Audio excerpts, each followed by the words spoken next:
Hello, this is Jackie with J&M Reviews, and today I would like to review this sample provided by Amplim.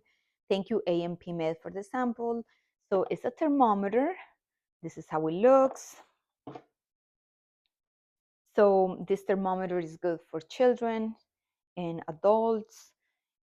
All you have to do is make sure there's no hair in the forehead or sweat, and you want to be 1.5 inches to 2 inches away from the forehead, and you're going to press here.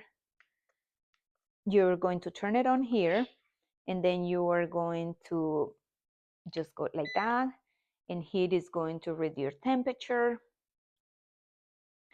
So if the person has a fever, it's going to beep and have an alarm. Also, here is a normal body temperature chart that you can read for the reference. And it's super fast. You don't need to touch the body. You can do it on the forehead. And I enjoy it. Like, I think it's very useful, especially if you have children. I hope you check it out and you enjoy it as much as I do. Thank you for watching my video.